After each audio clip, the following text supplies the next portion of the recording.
Hey guys, Fifa here. Welcome to my FIFA 19 88 Hugo Lloris player review. So today we'll be looking at the 88 goal version of Hugo Lloris. This is quite a popular goalkeeper in the Premier League that for the rating is fairly cheap in terms of price. You're looking at around 50k for the second best goalkeeper in terms of ratings behind De Gea, who's around 150k. The base goal card of Lloris has always been a card which I don't really like. The only real exception to this was his 96 version at the end of last FIFA, which played amazing for me. Anyway, as you can see on screen, this is the team I started him in. Lloris in goal, Robertson, Stones, Bailly and Pereira in defence, Ali, Gay and Lingard in midfield, with Rashford, Lawson and Lucas in attack. Lloris is 6'2" with a traditional save technique. He's left-footed and has a 1-star weak foot and 1-star skill moves, and he's with both basic and glove chemistry styles, and for me he played the best with glove. So starting off with the positives, the first one being his diving. Lloris is capable of making some great diving saves in difficult situations.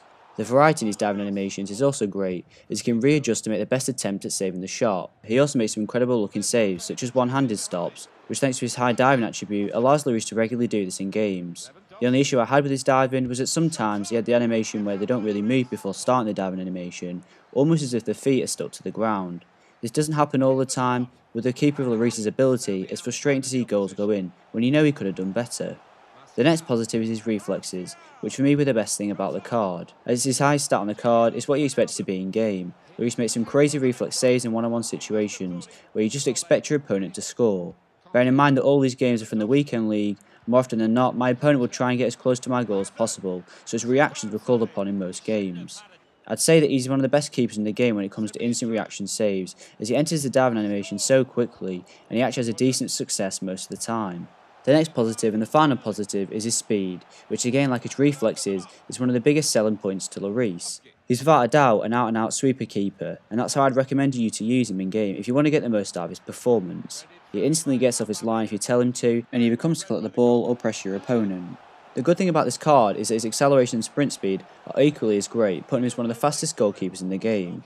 The one place I really noticed his speed was against crosses and corners. Lloris is probably the best I've used so far in terms of how he deals with them, purely down to the fact he's fast enough to meet most balls in the air before they reach the attacker. Now on to the negatives, the first one being his height. This is the first time I've ever noticed height affecting a goalkeeper this year.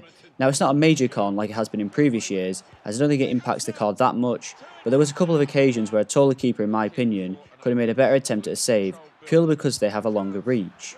The next negative was his handling, which kind of disappointed me. I expected 84 rating to be a little bit better in game, as he barely catches anything that isn't relatively slow. The only positive to this was that he didn't create many opportunities for rebound goals, which is great. The biggest issue I had with this card, however, and it's pretty much an issue I have with every Hugo Lloris card every FIFA, is his positioning.